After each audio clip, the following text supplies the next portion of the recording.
Jovana Stupar, 14 godina, nestala je juče oko podneva, poslednji put viđena je na Zelenom vencu kako odlazi u pravcu Zemuna. Porodica moli sve koji su videli Jovanu da o tome obaveste policiju.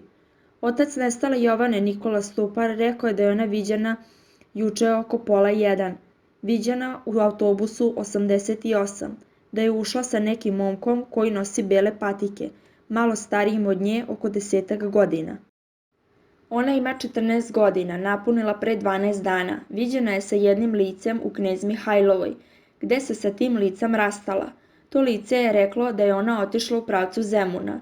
Došli smo do informacije da je možda u tom Zemunu ili da je otišla u Vojvodinu. Ne znam da li je otišla ili oteta, odvedena. Za sve saznajem sada, moje dete je imalo apsolutnu slobodu, možda sam pogrešio, rekao je otac nestale Jovane.